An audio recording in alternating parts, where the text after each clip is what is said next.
नमस्कार। इन खबर में आपका स्वागत है। फिल्मों में आपने स्मगलिंग, ठेका, खून खराबा, लव सेक्स, धोखा बहुत देखा और सुना होगा। लेकिन दिल्ली के तिहाड़ जेल में बैठे एक महाठग ने जेल से ही कैसे 200 करोड़ रुपए की वसूली की और उसके बाद दो अभिनेत्रियों को ही आपस में लड़वा दिया और दोनों अभिनेत्रियां कोर्ट में आ गई आमने सामने। इसकी सच्चाई जब जानेंगे तो हैरत होगी कि सिस्टम कैसे बिका हुआ है, कैसे वो काम कर रहा है। जी हाँ, हम बात कर रहे हैं महाठग सुकेश चंद्रशेखर की। सुकेश चंद्रशेखर साल 2017 से जेल में है और जेल के भीतर ही वो ठगी को अंजाम देता है। उसके पास आईफोन से लेकर के सभी तरह की सुविधाएं मौजूद है और उसने रैनबैक्सी के पूर्व मालिक शिविंदर सिंह की पत्नी अदिति सिंह को अपने जाल में फंसाया।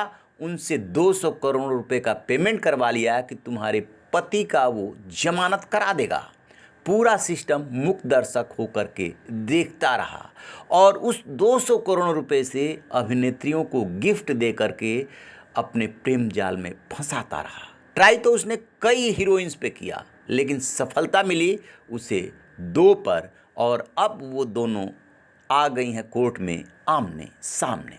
आखिरकार जैकलीन फर्नांडिस और नोरा कोर्ट में क्यों आई आमने सामने और नोरा को जैकलीन ने क्या दी धमकी, जरा सुनिए ये भी कहानी। पुलिस और ईडी की जांच में पता चला है कि सुकेश चंद्रशेखर ने जैकलीन फर्नांडिस, नोरा फतेही के साथ अन्य अभिनेत्रियों सारा अली खान, जानवी कपूर, निकी तंबोली, चाहत खन्ना, सोफिया सिंह और अरुषा पाटिल से भी संपर्क करने की कोशिश की और इनको जाल में फंसाने के लिए उसने सारे तरीके अपनाए।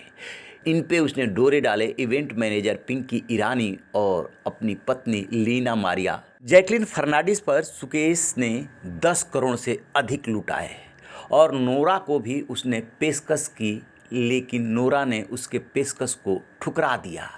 लीना मारिया पॉल के जरिए नोरा से सुकेश ने गिफ्ट भेजा था लेकिन उसने लेने से इनकार कर दिया और अब नोरा फतेही को लग रहा है कि जैकलीन फर्नांडिस ने ही उसे फंसाया है, लिहाजा जैकलीन फर्नांडिस के ऊपर उन्होंने मानहानि का केस कर दिया है। जैकलीन के वकील प्रशांत पाटिल ने अभिनेत्री की तरफ से सफाई देते हुए कहा है कि उनके क्लाइंट जैकलीन ने कभी भी नोरा फतेही के खिलाफ कुछ नहीं कहा और ये मिसकम्युनिकेशन है। जैकलीन ने जो बयान दिया है वो न्यायिक अधिकारियों के सामने पूछताछ के दौरान दिया है, न कि अलग से कोई बयान। वकील ने साथ में चेतावनी भी दे दी है कि नोरा फतेही ने किसी भी कार्रवाई के होने से पहले मुकदमे की कॉपी लीक कर दी है, इसलिए ज़रूरत पड़ने पे उन पे कानूनी तौर पे कार्रवाई की जाएगी। यहीं पे नोरा फंस रही है कि उन्होंने मुकदमे के कागजात क्यों लीक किए। तो क्या नोरा फतेही जैकलीन के वकील की धमकी में आ कर के या चेतावनी में आ कर के केस पे आगे नहीं बढ़ेंगी? बहुत सारे इसको लेकर के सवाल पूछे जा रहे हैं। असल हुआ ये था कि नोरा को सुकेश चंद्रशेखर ने 65 लाख की BMW कार गिफ्ट करने की कोशिश की थी लेकिन उन्होंने इसे लेने से इनकार कर दिया। तो फिर नोरा फतेही के जीजा बॉबी को 65 लाख की BMW कार गिफ्ट दी थी। नहीं, नोरा ने सुकेश का नंबर ब्लॉक कर दिया था क्योंकि उसे शक हो गया था कि जरूर कोई बहुत बड़ी गड़बड़ी है इस मामले में। नोरा ने ईडी को जांच में बताया था कि उनकी मुलाकात एक इवेंट में सुकेश की पत्नी लीना मारिया पॉल से हुई थी। लीना ने नोरा को गुच्ची का बैग और आईफोन दिया था। लीना ने नोरा को बताया कि उसके पति सुकेश उसके फैन है। लीना ने सुकेश और नोरा के फ़ोन पर बात कराई थी जहाँ सुकेश ने नोरा का फैन होने की बात कही थी। प्रवर्तन निदेशालय के गवाहों की लिस्ट में नोरा फतेही का नाम 45वें नंबर पे है। नोरा ने ईडी को बताया कि कैसे सुकेश ने उसकी agency exceed entertainment private limited और अपनी बीवी लीना पॉल के जरिए एक चैरिटी शो में डांस करने के लिए उसे चेन्नई के होटल में बुलाया था। इसी इवेंट के दौरान उसने नोरा को गुच्ची का एक बैग और आईफोन लीना के जरिए गिफ्ट किया था। नोरा ने जैकलिन फर्नांडिस के खिलाफ मानहानि का केस इस आधार पे किया है कि उसने तो डायरेक्ट सुकेश चंद्रशेखर से कुछ लिया ही नहीं, उसकी पत्नी के जरिए एक छोटा सा गिफ्ट लिया था और BMW कार की पेशकश को ठुकरा दी थी।